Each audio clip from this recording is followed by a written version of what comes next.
પોરબંદર નજીક અરબી સમુદ્રમાં ક્રૂડ ઓઇલ ભરેલા ઇઝરાયેલી જહાજ પર હુમલો। ભારતીય કોસ્ટગાર્ડ શિપ ઘટના સ્થળ પર રવાના। શિપમાં 20 ભારતીય ક્રૂ મેમ્બર છે સવાર। આતંકી સંગઠન હુતીએ કર્યો હુમલો। રાજકોટમાં સિત્સર ઉમિયા ધામના પ્રમુખ જેરામ પટેલ આપશે રાજીનામું। સિત્સર ઉમિયા ધામ પ્રમુખની બેઠકમાં પસાર થઈ શકે છે ઠરાવ। નકલી ટોલ નાકામાં પુત્રની સંડોવણીના આરોપ વચ્ચે આપી શકે છે રાજીનામું। જેરામ પટેલ સહિત 4 ટ્રસ્ટીઓની મુદત વય મર્યાદાને કારણે થાય છે પૂર્ણ। સિત્સરમાં 75 વર્ષીય વય મર્યાદા બાદ પણ પદ પર ન રહેવાનો છે ઠરાવ। 6 મહિના પહેલા જ વય મર્યાદાના કારણે જેરામ પટેલના રાજીનામાથી અનેક તર્ક વિતર્ક। મોરબી ટોલ નાકાનો વિવાદ નડ્યો હોવાની ચર્ચા। મનોજ પનારા સહિત અનેક કડવા પાટીદાર આગેવાનોએ રાજીનામા અંગે કર્યું છે દબાણ। ગિફ્ટ સિટીમાં દારૂની છૂટ અંગે રાજ્ય સરકાર જાહેર કરશે માર્ગદર્શિકા। પરિપત્રમાં તમામ નિયમોની કરાશે સ્પષ્ટતા। વાઇબ્રન્ટ ગુજરાત પહેલા જીઆર લાગુ પડે તેવી શક્યતા। 28 ડિસેમ્બરની આસપાસ પરિપત્ર બહાર પડાય તેવી શક્યતા।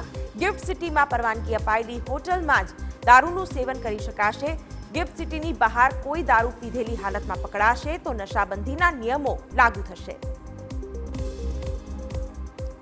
રાજ્ય સરકારના નિર્ણયને આવકારતા સરકારના પ્રધાનો।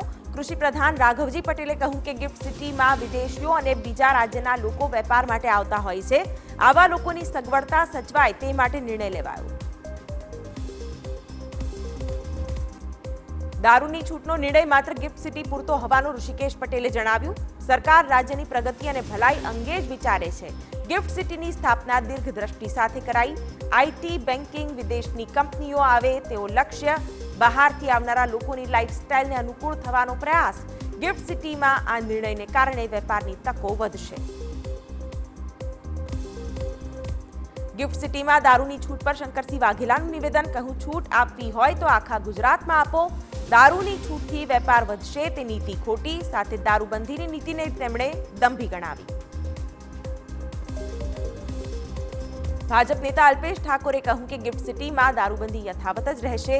આ નિર્ણય માત્ર વિદેશથી આવનારા મહેમાનો માટે જ છે। સરકારના ધારાધોરણો મુજબ લાયસન્સ બનાવાશે। ગિફ્ટ સિટીમાં કામ કરતા તમામ કર્મચારીઓને છૂટ નહીં હોવાનું પણ તેમનું નિવેદન। વિદેશી રોકાણકારોનું હબ હોવાથી નિર્ણય લેવાયો હોવાનો દાવો। ગાંધીનગરની ગિફ્ટ સિટીમાં દારૂની છૂટ આપવાનો વિવાદ વધુ વકર્યો। બોટાદ આપના ધારાસભ્ય ઉમેશ મકવાણાએ પીએમને લખ્યો પત્ર। ગિફ્ટ સિટીમાં દારૂની છૂટ પર રોક લગાવવા કહ્યું। ગુજરાતીની લાગણી અને માંગણીને ધ્યાને રાખીને દારૂબંધી કરવાની કરી માંગ। ગાંધીનગરની ગિફ્ટ સિટીમાં દારૂ પીવાની છૂટ આપવા અંગે વાવ કોંગ્રેસના ધારાસભ્ય ગેનીબેન ઠાકોરનું નિવેદન। કહ્યું બુટલેગરોને મોટા પ્રમાણમાં દારૂનો ધંધો થાય એ માટે ગુજરાત સરકારે દારૂની છૂટ આપી। સાથે જ કહ્યું કે કોઈ દારૂ પીને પકડાશે અને ક્રાઇમ કરશે તો કહેશે ગિફ્ટ સિટીમાં દારૂ પીને આવ્યો તો એનું જવાબદાર કોણ। ગુજરાત સરકારનો ગુજરાતને કલંક લગાડવા માટેનો નિર્ણય હોવાનું પણ નિવેદન। ગિફ્ટ સિટીમાં દારૂની છૂટ સામે કોંગ્રેસે ઉઠાવ્યા સવાલ।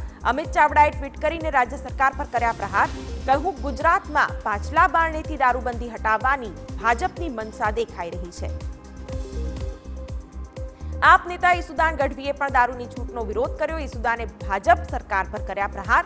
કહ્યું રાજ્ય સરકારે તમામ ગુજરાતીઓનું અપમાન કર્યું।